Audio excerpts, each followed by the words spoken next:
Good evening. This is Gloria Taylor Brown, and this is a gathering of priestesses. We thank you so much for showing up tonight and being with us and hearing what we have to say. And we have with us, of course, our darling co-host, Miss Catherine Ravenwood, tarot reader extraordinaire, brilliant water priestess. And we also have with us our guest priestess, Carolina Amalia Amor. From, how did I do with that? And from Argentina. She's not in Argentina right now, though. If she was, we'd ask her to ship us some good beef. But,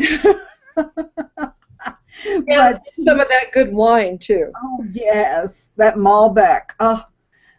So Carolina is joining us tonight. She is an archpriestess of the Lyceum of Isis. And she was made an archdruid or a druid by Lady Olivia? An archdruidess. Archdruidess by Lady Olivia, who was the one who started the Lyceum of Isis and has now passed on. And I want to thank you all for being here, and I want to say that any of you that came through the registration gate where you saw that absolutely gorgeous red tent, we need to thank Alisa Starkweather for that. That is a picture of the red tent that was erected in her backyard for ceremony a number of years ago. And I was unaware of the fact that it was hers when I used it. So, but it is hers, and she does red tent services up in the Maine, Massachusetts area, and also teaches throughout the East Coast. And so we're going to go now to Miss Carolina, and we're going to ask you the question we ask all of our priestesses. What drew you onto the path of? Well, thank you for having me in this program, and I'm very happy to be spending time with both of you and everyone that's on the call. What drew me to the priestess path was many moons ago. I felt a deep connection with the moon. I was raised Roman Catholic, and I did not connect with that religion at all, even though I attended Catholic school and everything until I got to 18, and I felt like I had to find a different path, that path was not for me. At that point was when, luckily, the internet started coming up. In Argentina, we started getting a few more computers, and I got my computer and I started researching, and I found Wicca. Actually, Wicca was my first step into this type of pagan path. But then, as I started learning and growing and developing, I definitely felt like the goddess religion was my religion. I felt really identified, and as a woman who lived most of her life in a country that is very patriarchal. Argentina is really male-dominated country, and women have a tendency to be below. It's getting better, but we do have that experience. I felt like the connection with the goddess was like making me feel complete. It's like I never felt that sense of completion when I was in the Catholic school with the God, male God. You cannot connect. So there is not that deep connection of motherhood and really the all compassionate mother. So that's when I started really going that direction, and that's the direction I've been in since. I devoted all my priestessing to just Isis and Sekhmet, and even though I acknowledge the gods, the male gods, I do not work with that many male gods in my practice. So as you have explored this, now I mean, one of the things that's interesting here is, for one thing, you were you started with the Catholic religion, and for those of you who have not experienced the depth of the Catholic religion in some of the South American or Central American countries, it's not like here.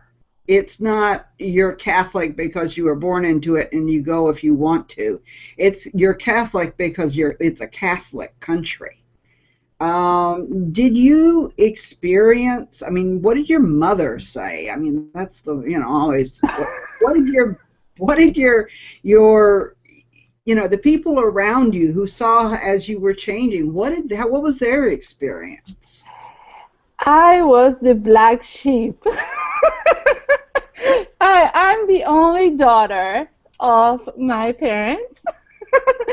So I was like I don't know, I think they thought the devil has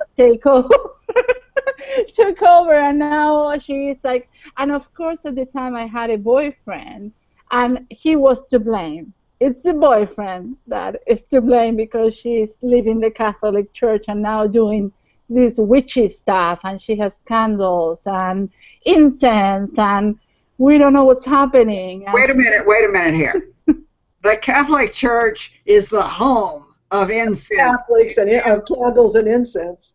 Yeah.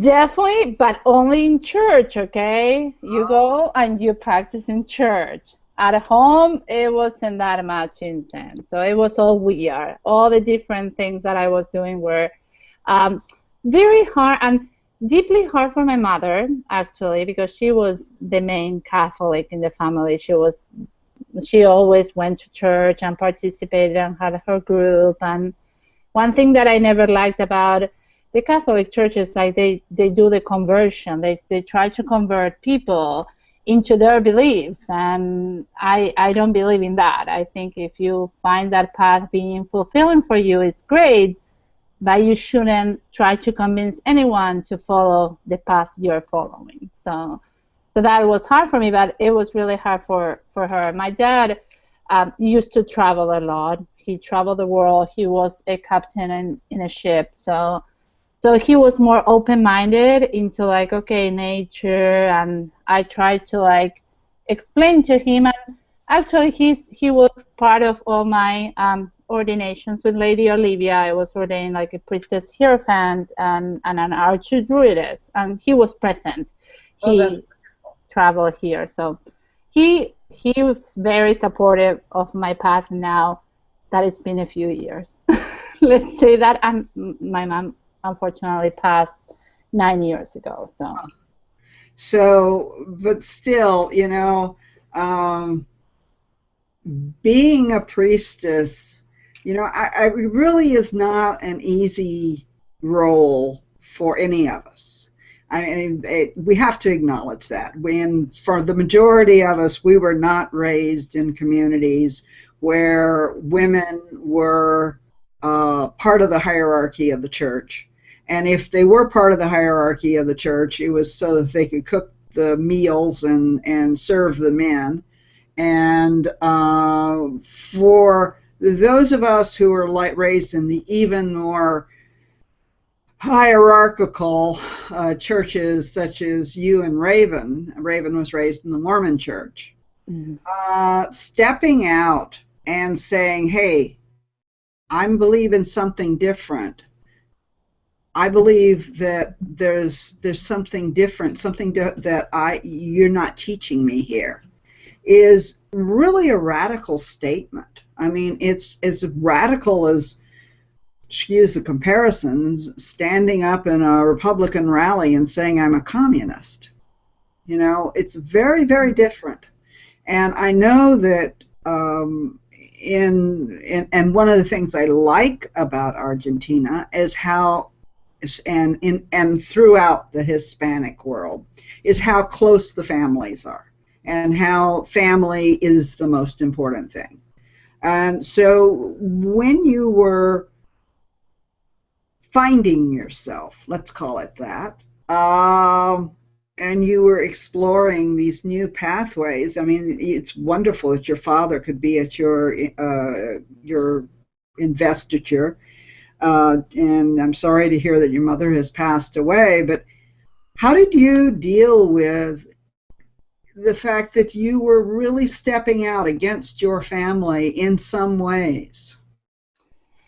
It was interesting because in the beginning, I used to be really in the closet, and that was literally, I would keep all my stuff inside my closet in my bedroom and not really share with anyone. Mm-hmm. But the way that they would see it is like I wouldn't go to church anymore. So why are you not going to church? And they wouldn't see the big change. Then I moved out of my parents' house.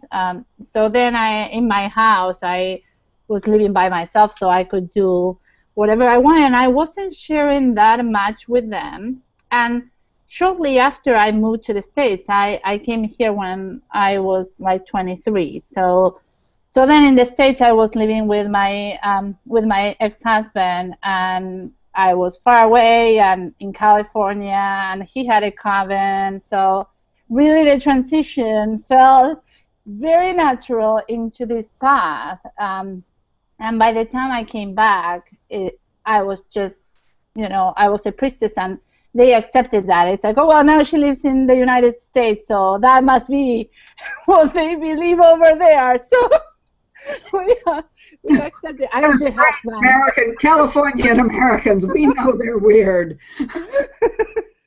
Well, it's like, I guess, yeah, they can pray for different things.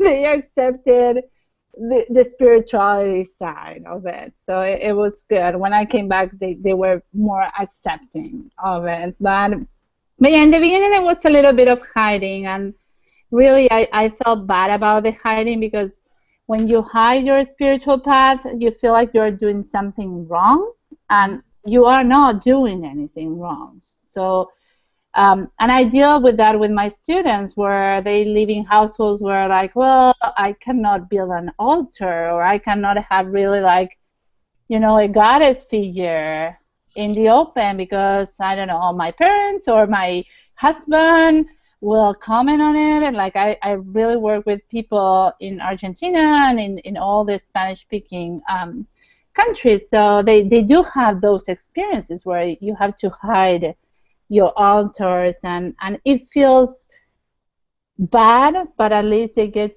to practice, I think, in the beginning, until you really create that backbone that comes with your priestessing and your self-confidence in, being a priestess and being in the goddess spirituality, and knowing that it has nothing to do with the devil, because I think that's the big thing. And it was big for me to be able to accept some of the symbols of the pagan path, having been like wired with the Catholic speech of like, well, you shouldn't wear a pentacle, that's the symbol of the devil, and it'll bring bad things to you, and things like that. So you have to really rewire yourself to be in this path, and it takes a lot of courage to be able to come out of the closet, at least in these countries where, yes, you are seen as like a bad person. Yeah, I'm Raven. I want to bring you in here because I know you had to come out of the closet as well, and let you talk a little bit, because I think this is something that, a lot of people, whenever they're first exploring the alternative of being a worshiper of the goddess or a worshiper of whatever level of divinity that is not the same as their parents, if you were raised in a Wiccan community and you suddenly became a Catholic, I'm sure that there would be the same amount of problems. So, but I would like you to talk a little bit about your experience here in America of being raised in a Mormon family and stepping out against that. Well, when I was the third daughter, and we were very, very Mormon, and I had, about the time I was 15 is when I found out that, everything wasn't quite as cozy as I was led to think it was. And I started being singled out for things that I shouldn't have been singled out for. I was a good girl. I was doing nothing wrong. I was doing everything I was told to do, except I used to have these very strange free-thinking ideas. And so for me, it started off with me feeling like there was more that, like you say, more that somebody wasn't telling me about. And so I went to Brigham Young University and had a nervous breakdown because I hated it and was so unhappy, and called and tried to get my parents to let me switch schools. And my father said every school in the world except Brigham Young University was communistic, and that as long as he was paying the bills, I would do what he said. And I said, fine, quit paying the bills, and I slammed the phone down. And I had $20 and didn't know what in the world I was going to do. And so I went from this strict, narrow way of being to complete opposite and total black sheep. And I rebelled. I did all kinds of stupid things that in retrospect had, you know, I wouldn't have done, but I became very wild and crazy, and I had absolutely no, I had no previous information to guide me on that path. I was not told about sex. I was never told about, I was just told, you don't do this, you don't do that, you don't do that. I never knew what it was about. And so, of course, I jumped into all those things to find out what that was all about. And I made a lot of mistakes, a lot of personal mistakes that were difficult for me. But I also started reading like crazy. And I didn't have a priestess practice of any kind. Mine was a very intellectual approach. I found all of this alternative world in books. Mm-hmm. And it took me until I was much older to start getting involved with circles. And so it was up here alone for a long time. A lot of what I did was completely alone. So I think how wonderful it would be to have been involved with Wiccans or Druids or someone when I was younger, but that's not my path. Mine was me and my books and making lots of really stupid mistakes, which I have survived, so that's all okay. Well, I think that rather than saying you made stupid mistakes, I think you made explorations that may not have been in the best interest at that time, but they brought you to this point where you are now, and you're pretty good now. Yeah, I do pretty well now. I don't have a lot of that residual stuff left. The interesting thing is, if my father had lived longer, I'm sure he and I would have had massive headbutts on this. But my family was horrified that I was going to be cut off and lost from them eternally, and that I would be thrown into the abyss of whatever Mormons believe the abyss is and never be with them again. And they would occasionally try to get me back, and I finally just said, look, if you want to see me, you have to not talk to me about this, because I will not talk to you about it. And by some miracle, my family loves me, and so now I'm the crazy auntie, you know. They call me Aunt Moonbeam. I'm the crazy auntie, and that's fine. It was very hard on my mother. Very, very hard on my mother. And my father died young, so he was on me until he died. In fact, he gave me a major, almost a guilt trip, practically on his deathbed. Yeah, so the reason I wanted this to be in here is because I wanted people to realize that, you know, it's not just when you're raised in a strict male-dominated or Catholic-dominated or anything else community. You know, it's everywhere. And so when you're looking at becoming a priestess, and I know that Carolina helps young women all over the world become priestesses, realize that one of the things you're going to have to do is forgive a lot. One of the things you're going to have to do is offer a lot of forgiveness to those that don't understand. why you feel drawn to this, why you feel that you must do something different than what your parents say is the one thing that you must do. And you must forgive yourself, because there were many, many times, especially after I became a mother, that I thought, well, what if they were right?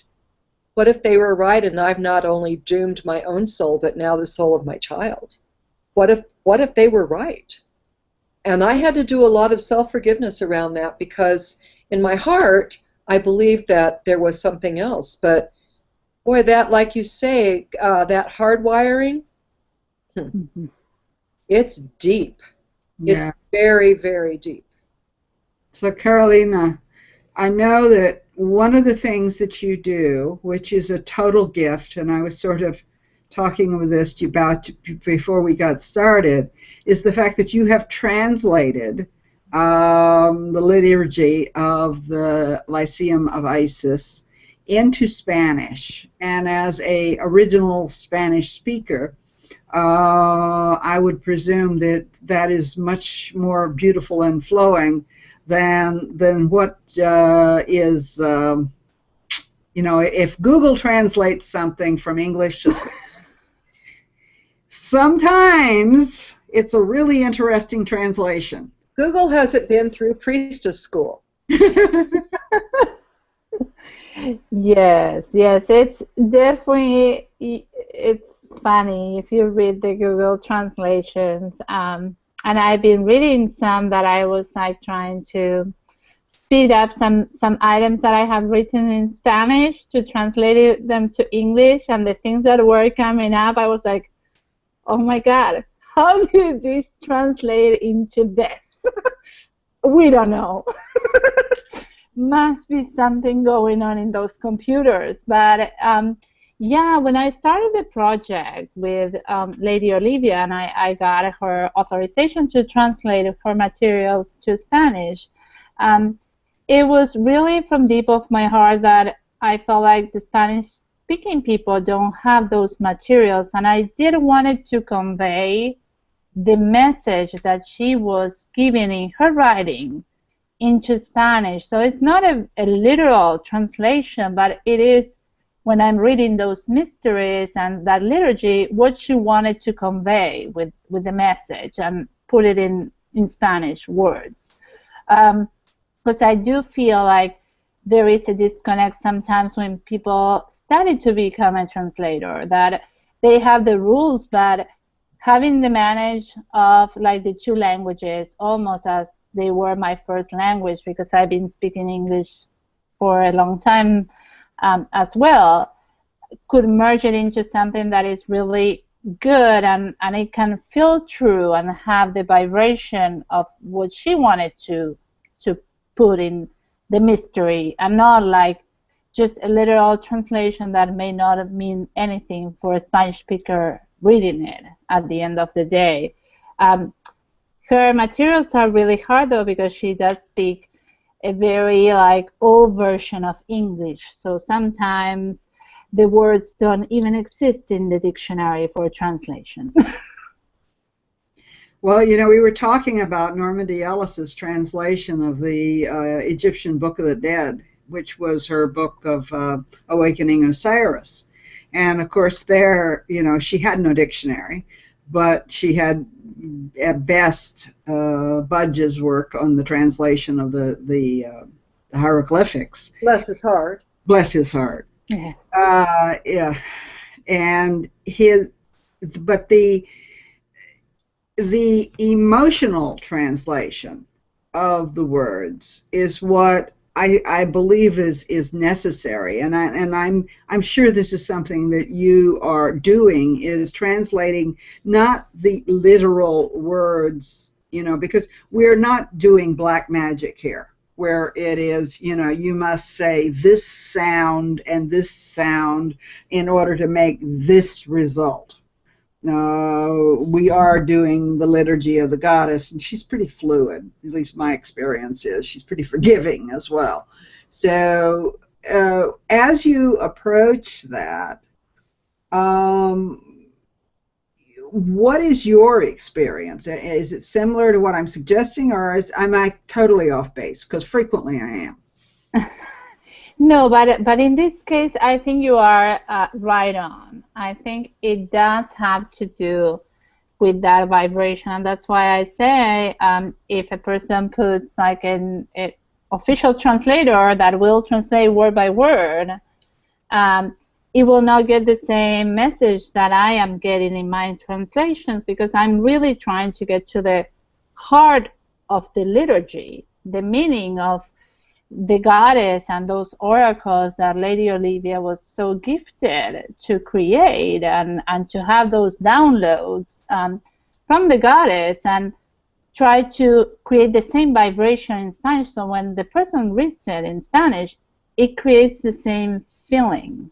I'm going for that feeling, that awakening, that calling the goddess within the person, and really like creating that specific spark that comes out. And I definitely agree that books were and are big friends of mine. And when I was in Argentina, I didn't have anyone to share my spiritual path with, so books were everything I got. And when I came to this country, I brought 2 bags, and one had clothes and the other one had my books. I will not leave those books behind. No, Gloria and I understand that. We totally understand that. We both are carrying libraries with us.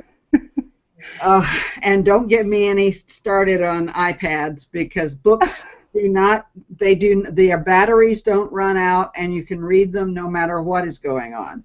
So, Exactly. So, yeah, but I want to get that vibration, even if it's in, like I say, I haven't printed anything in Spanish, any of the translations, but at least when my students get them, or my community gets it, when they read it or they print it out, they get that meaning, that really heart connection with Goddess that we should get from those texts. So you're teaching, not just translating. Yes. Yes.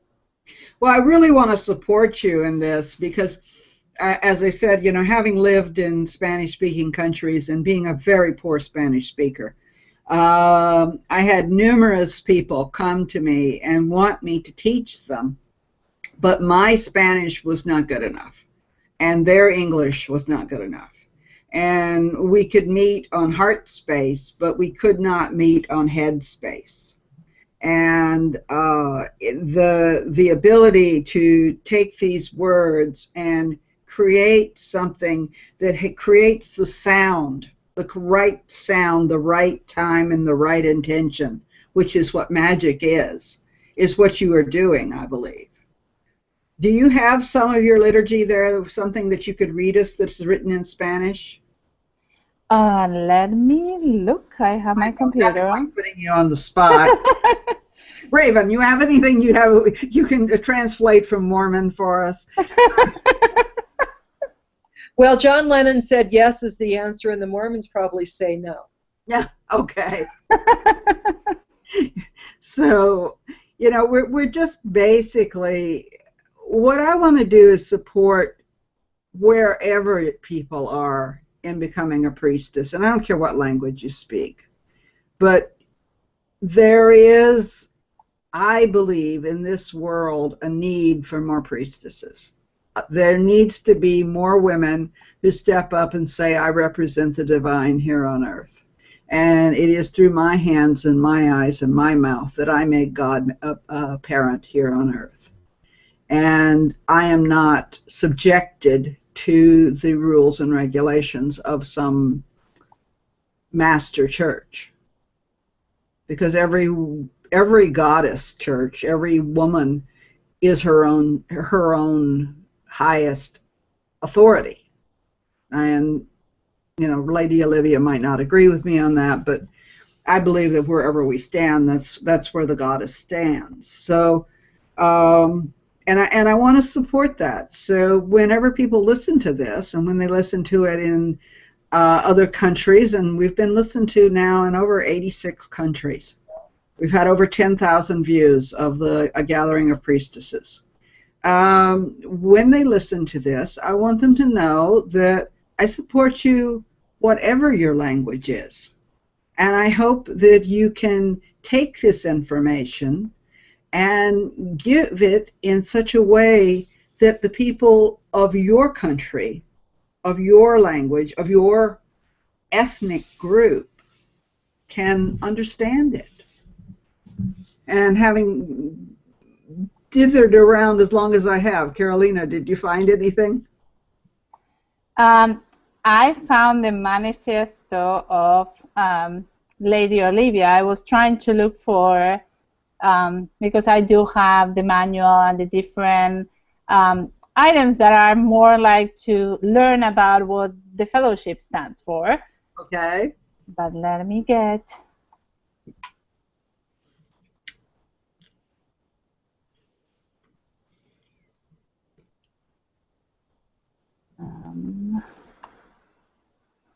let me get... Yeah, by the way, folks, I put her on. I forgot to mention this to her ahead. I had it in mind. It's so good. I'm so bad with technology.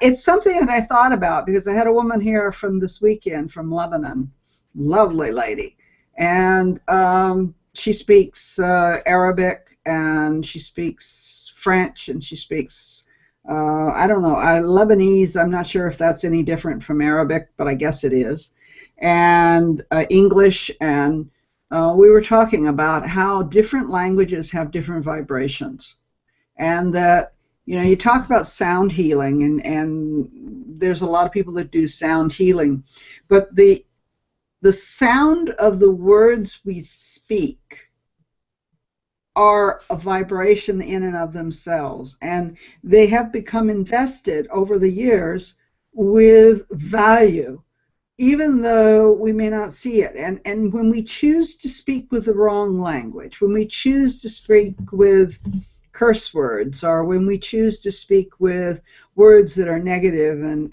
they're still very powerful. So, you know, it's choosing your language is part of choosing who you're going to be in the world. Carolina, are we back? Yes, we are.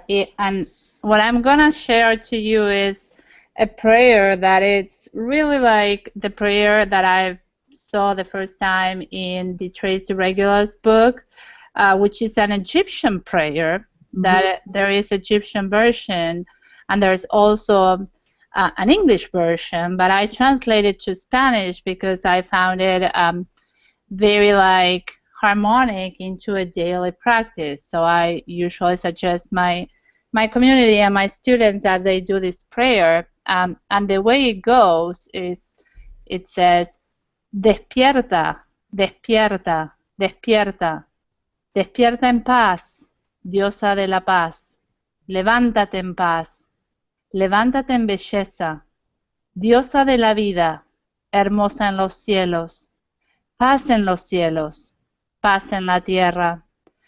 Oh mi diosa, hija de Nut, hija de Geb, amada de Osiris, diosa rica en nombres, alabanzas para ti, alabanzas para ti. Te adoro, diosa Isis. And that is it. And that is beautiful. Do you want to give us a translation of that so us poor people, those poor people who can't speak Spanish, know what you just said?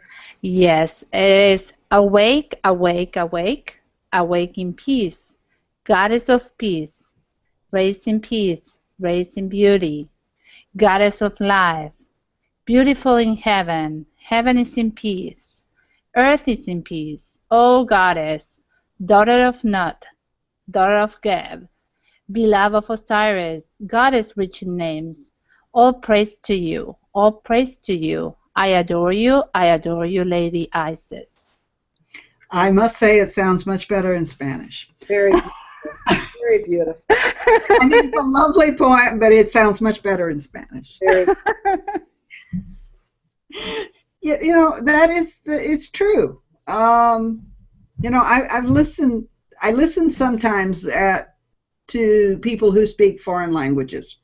And what I notice is that there is a song to each person's language. There is a way that a rhythm that is within the language, and that rhythm carries meaning as well. And if you are very excited, it's going to be much different than if you're humming a lullaby to put a baby to sleep. But there still is a song there, and it is within that song much information is conveyed. But I do love the fact that you are translating, and I could hear, you did translate a beautiful passage there. And DeTracy would probably love to hear you. If you haven't let her know that, you should let her know what you've done. Oh, yeah, she does. She does know. Okay. She's quite an interesting person herself. And, I would seriously think, if you don't want to do a book, do some recordings, because I just know, having been in Central America, been in Mexico, and been in, I don't know what I live in now. I'm in San Diego County, and sometimes it's hard to tell what country I'm in. That there is an enormous hunger among the native Spanish speakers, women who are native Spanish speakers, that they want to have this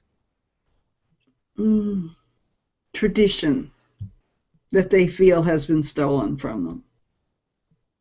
And that's why how many of them have explained it to me, that they feel it was stolen from them, that they had this and then they lost it. And if you look at their history, you see that that's very true. Women were very important in the pre-Christian era, in Spain, in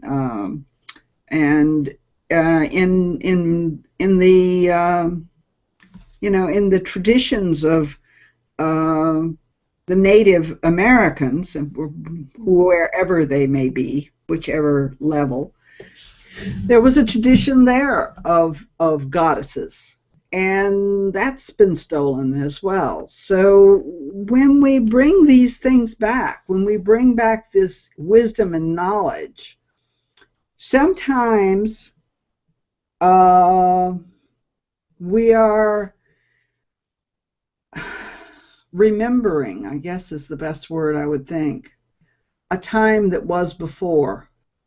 And maybe we're remembering it a little better than it was. It may not have been quite as idyllic as the ladies who remember the land of Avalon, but we want to remember it better because we want to create better as we move forward. Do you agree with me? I don't care which one of you answers. Yeah, I definitely, and I think that's the message that I have always conveyed to my students. And I only train priestesses. I decided when I started this path that I would not train men, and it was a big debacle for my community because it's a co-ed community. But for me, it's like I need to train just priestesses because that's where I can have the most impact, where I can have the most resonance as well. And that was the message. It's like, I'm just helping you remember, because you already are a priestess. Everyone, every woman is a priestess at their own home. It's just that they need to remember that spark. And I think the only thing that we are doing with bringing the language and bringing the materials is to awaken that's dormant and that may have been covered, because again, if you don't have materials, if you don't have access to information, it's really hard to remember, as if you see like a movie or read a book and it comes up automatically. Raven, what do you have to say? Well, I have a question. Not everyone listening has gone through some kind of initiation into a priestess line or a lineage line. So I'm wondering, Carolina, if you could talk to us and to the people who might be listening who don't know anything about it. What does it mean to receive this empowering of saying, you are now an arch-druid? And we haven't even talked about druids, and I would love to hear more about druids. Or what does it mean to say you are now a high priestess of Isis, or you are a high priestess of Sekhmet, or you are, you know, can you talk about what that means to go through that kind of initiation, that kind of lineage? When you are appointed to carry that forward? Yeah, yeah, and for me, I've always been, I don't use my titles very often. I don't believe in titles, but I do think that they convey um, the level of responsibility we have for the community. I think every time I have undergone an initiation or an ordination or consecration, there was a leveling up of responsibility. Like now you have this knowledge, you have this power, and you have to share it with the world. And I remember the last words from Lady Olivia the last time I saw her, and she passed November last year. So it was like, well, now you are, and that's what she told me, now you are an archdruidess. Now go and make it your own.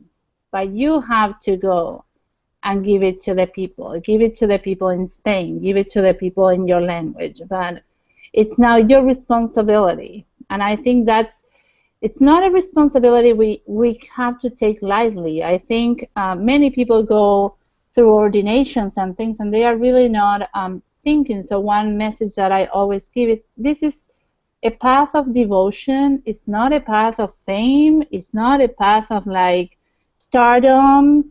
You are not going to be the popular one, but there is a lot of service that happens in this path, and you need to be prepared to serve the goddess, because she's going to come ask you. After you go through those promises, you are making a commitment to the goddess, and she will come back and ask you different things. Some goddesses are more gentle, like Isis, and some kick your ass like Sekhmet. I'm sorry for the language. Yeah. No, that's a definite description of what she does. I'm so happy that you immediately used the word responsibility, because that's something that I think is so important, that in my years I have seen women who really take on that responsibility and that service, and they're beautiful and they shine and they do such a great job. And then there are other people who don't seem to connect with that responsibility at all, and it just seems it's so difficult to even be around them, because it seems like such a misuse and a manipulation of grace and, well, power.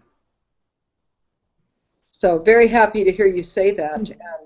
And yes, service is huge,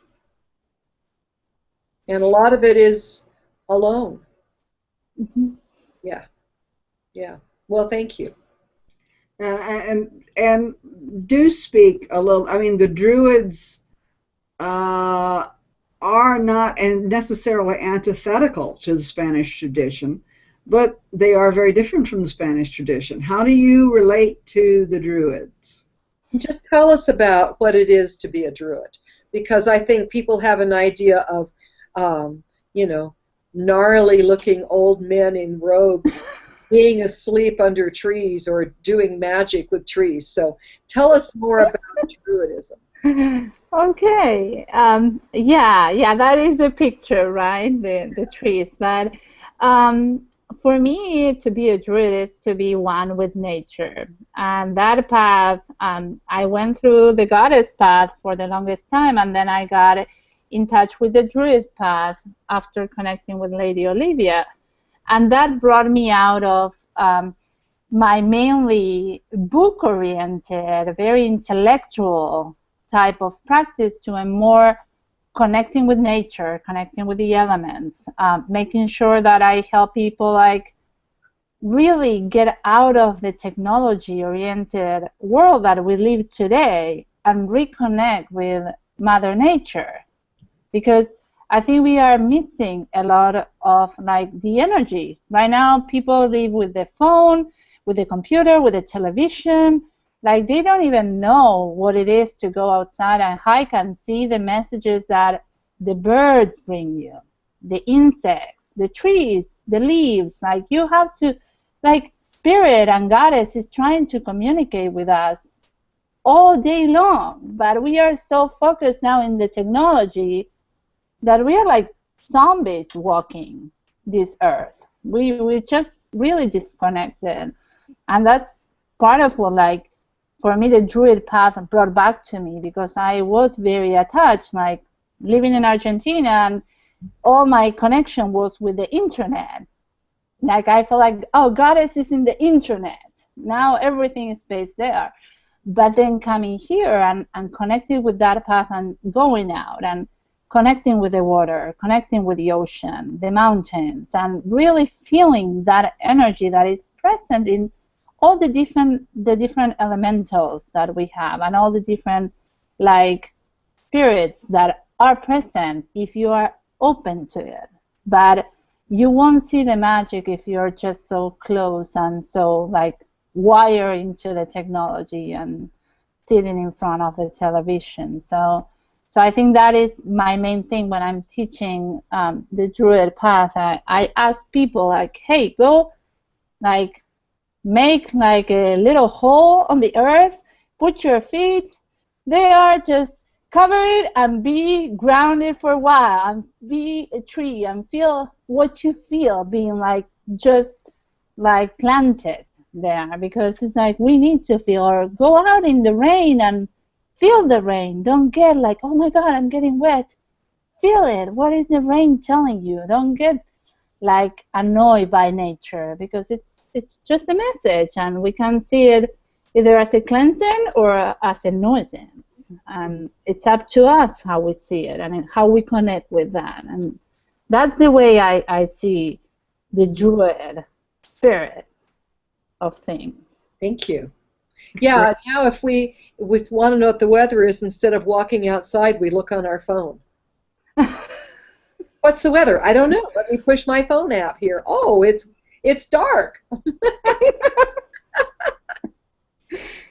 Well, you know, when I lived in Key West, it was interesting. We could always tell the people that lived in Key West and the people that were the tourists in Key West, because every day at about 2 o'clock in the afternoon it rained.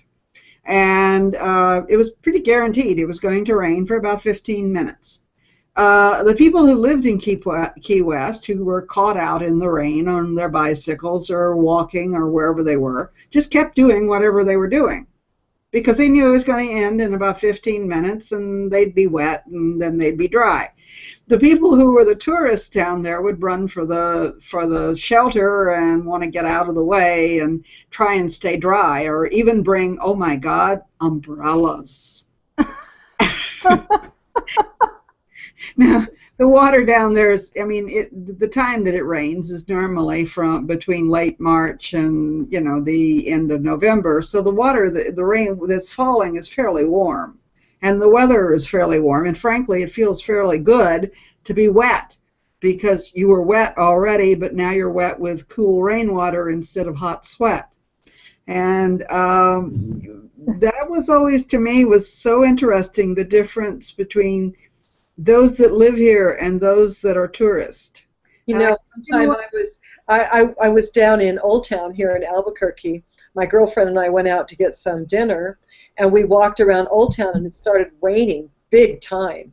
And this was several years ago, and it was a big cloudburst, big rain. And there was water gushing down the streets, and I took off my Birkenstocks and handed them to my girlfriend, and I went out in the rain, in the gutter, and was dancing in the rain. And Old Town is a very tourist attraction. And I'm dancing around, and I look up, and this guy's taking my picture. He said, "Do you care if I take your picture?" And I said, "You should come dance in the rain with me." And no one would dance in the rain with me. No one. I thought, what's wrong with you people? We live in the desert, and it's raining. You should be kissing the ground. No one would dance in the rain with me. I had to dance all by myself. Well, you're always willing to dance by yourself, dear. I am indeed. So yeah, so as we're looking at this, I mean, the issues of language are part of it, but the larger issue is that wherever you stand, that's where you are. And connecting with the power of the land, connecting with the power of the voice, connecting with the power of the people that you are surrounded by. It is your opportunity as a priestess to make a difference. So as we come to a close of this evening, I do want to acknowledge Teresa, who put an earlier comment up here, who says that consonants and vowels have different vibrations. So in each language has its own rhythm, that these vibrations, even if the letters are similar. Carolina translating idea to idea rather than word to word is perfect, because the meaning can be lost in the word by the word. For example, tome el pelo means literally, you're taking my hair, but idea-wise means what we mean when we say, you're pulling my leg. Oh. Well, Normandy calls it hieroglyphic thinking. Yes. Yes. So it's that place where we all can, whether it's a translation like you're doing, or for us within our own language, to get out of word for word, get into that cadence, get into that vibration, and start looking at things bigger, where it's a word means something, and that is a picture, and then that opens up other doors, and to be thinking in symbols, and we become symbol thinkers. And I think almost all of the teachings will say that to be able to connect with symbology is what really awakens our intuition and awakens our ability to be truly intuitive, not just to get a vibe on somebody like, oh, I got a bad vibe on you, you know, or oh, I got a good vibe on you, but to really live in a vibrational place that it's a whole different way of being in the world.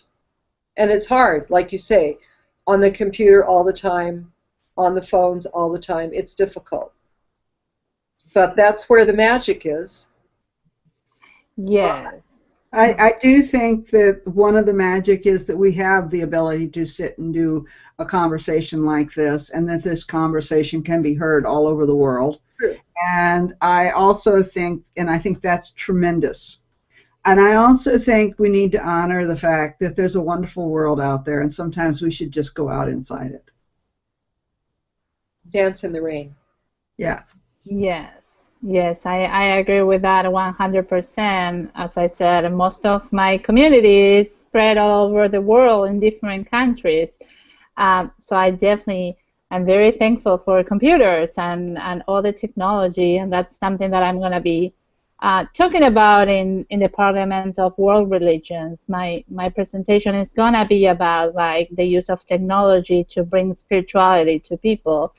But yeah, symbols are very important, and being like I've been reading the tarot since I was 11, I think symbols, I see symbols in everything, so I like that, and even maybe Chinese or Japanese that are just pictograms, and you can see in those symbols, and they allow that, so we have to just open up to that. Well, I think that that's partly it. But, you know, last week we had on Dr. Jean Logan, who has created a symbol of glyphs that she uses to heal. And the idea that there is power in the picture is basically the idea behind hieroglyphs. The idea behind hieroglyphic thinking is that within that ideogram, that hieroglyph, there is power, and that power translates whether or not we speak it, or whether or not we use it as a symbol, or whether, you know, I mean, the ones most people are familiar with are the runes, and maybe they're not familiar with the definition of the runes, but they've seen them around because they've been around for a number of years. What most people may not know is there's about 10 different versions of the runes, and they have been translated by different people in different ways. And I think you have to figure out which translation works best for you. You know, I love the idea of Freya with her carriage pulled by house cats. I don't need, you know, the language is not so much, but I adore the idea of a woman who is free to go out and her cat drawn carriage streaks across the sky. I can just imagine Raven with her black cat streaking across the sky. I love it. I love it. Let's go. I'll pick you up. Okay. All right. Well, so, Carolina, what do you have coming up next? Do you have any classes? Yeah, I'm going to be participating in the yearly convocation in October in Isis Oasis, where I'm going to be teaching about daily practice and how to create your own. And then, like I was mentioning, I'll be part of the Parliament of World Religions, where I'm going to be presenting about the internet and using technology for spirituality. But I will also be in a panel with Karen Tate and Ava Park and Tracy Regula talking about the use of the word ISIS by this terrorist group and how ISIS should mean the goddess Isis and not these terrorist people. Yeah, where it's, you know, Obama has tried very hard to get us to use the term ISIL instead of ISIS, and which is actually, speaking of language, the literal translation of the symbols that they use is ISIL, but the media likes ISIS, so the media uses ISIS. There's not a lot we can do with that. When is this Parliament of World Religions happening, and how might people find out more about it? It's happening in Salt Lake City in Utah in October, from October 15th to the 19th. Yeah, many people. It's an interfaith event. Excellent. Yeah, it's called, the byline is reclaiming the heart of our humanity, working together for a world of compassion, peace, justice, and sustainability. Woohoo! Supposed to be 10,000 people there, 50 different faiths. So it looks like the Dalai Lama is expected. Wow. So it should be a very, very interesting event. Yeah, the Dalai Lama, Marid Maguire, the Nobel Peace Laureate for getting peace in Northern Ireland, Oscar Arias, President of Costa Rica, Michael Beckwith is going to be there, Arvel Looking Horse, lots and lots of people. Very, very distinguished panel you are going to be part of. Absolutely.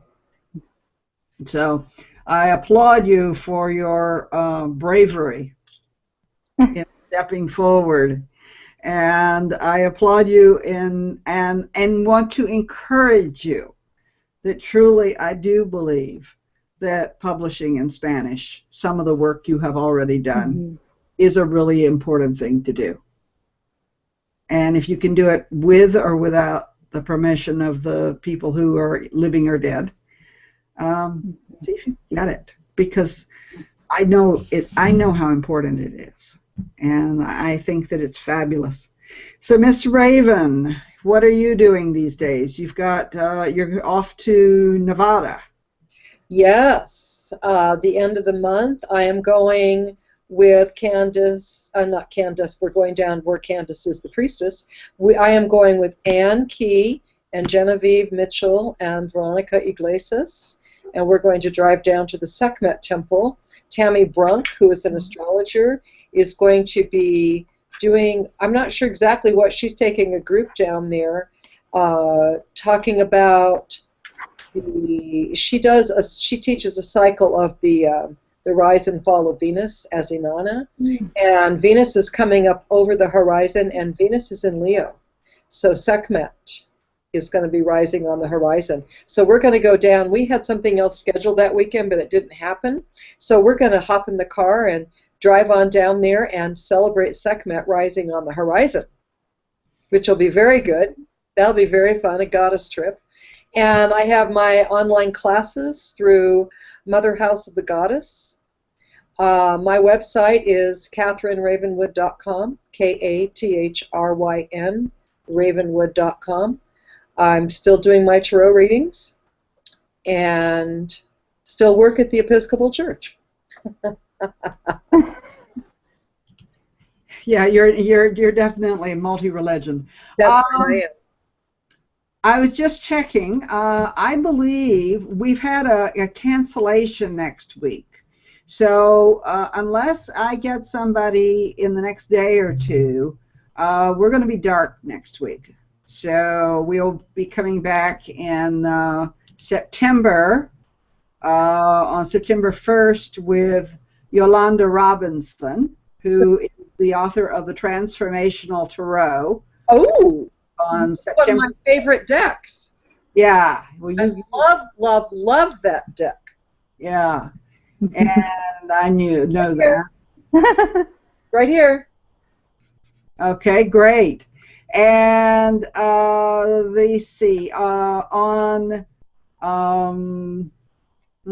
where is it? On Saturday, the 5th of September, we're going to have a special event with Piliaka Peter from Corina Piliaka Peter from Switzerland, who is going to be on at 11 a.m. And she's up in Eugene right now. She just became part of the lineage of Thoth, but she will be back in Switzerland, and we will have her on the show. And then the following Tuesday is our very own Miss Nikki Scully. So, hey, it's my show. If I want to have them on, I can have them on. Anyway, I love it that you showed up. Thank you so much, Carolina. Thank you so much, Raven. I really appreciate it. Thank you, all of you people who come and let us do this live, because you know what? Living on the edge, that's the only way. If you do it live, we never know what's going to happen here, but because you're here, we have to do it. Right. And as Normandy says, if you're not living on the edge, you're taking up too much room. So on that tonight, I want to thank you all and say good night, and we will see you in 2 weeks. Love you in September. Okay. Good Thank night. you, Carolina. It was wonderful.